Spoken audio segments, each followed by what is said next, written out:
তোমরা কারা কারা মাছের ডিম খেতে পছন্দ করো? আমি কিন্তু ভীষণ পছন্দ করি। তো আজকে তোমাদেরকে মাছের ডিমের দিয়েই একটা রেসিপি শেয়ার করব। তো চলো আজকে বানাবো মাছের ডিমের বড়া।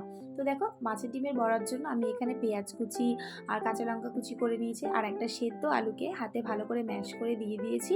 আর তার মধ্যে দেখো একটুখানি খই আমি ভিজিয়ে রেখেছিলাম 5 মিনিটের জন্য। তারপরে খইটা নরম হয়ে গেলে হাত দিয়ে চিপড়ে জলটা বের করে তারপরে এর মধ্যে অ্যাড করেছি। আর কেন অ্যাড করেছি ভিডিওটা দেখতে থাকো, আমি অবশ্যই জানিয়ে দেবো।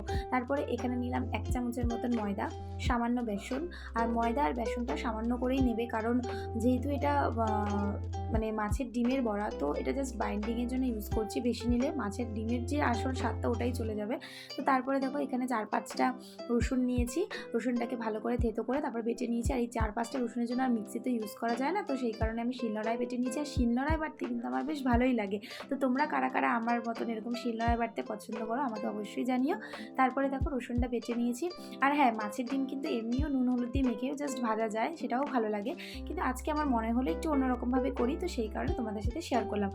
আর তারপরে দেখো আমি হাত দিয়ে ভালো করে মেখে নিয়েছি। আর ভীষণই টেস্টি হয় খেতে, তোমরা কখনো এইভাবে বানিয়ে দেখো, কারণ প্রত্যেকটাই একটু আলাদা আলাদাভাবে ট্রাই করা আমার মনে হয় দরকার। তো সেই কারণেই আমি আজকে তোমাদের সাথে শেয়ার করলাম। আর হ্যাঁ, খইটা যে ইউজ করেছি সেইটা হচ্ছে, তোমরা যখন মাছের ডিম কখনো ভাজবে দেখবে ভাজার পর শক্ত হয়ে যায়, কিন্তু কখনো যদি এরকমভাবে খইতে ইউজ করো তখন দেখবে এক ফোঁটাও শক্ত হবে না। তোমাদেরকে আমি ভেজে দেখাচ্ছি। তারপরে দেখো কড়াইটা গরম হয়ে গেছে, সর্ষের তেল দিয়েছি, তারপরে মাছগুলোকে দিয়ে লো ফ্লেমে ঢাকা দিয়ে একটু ভেজে নিয়েছি।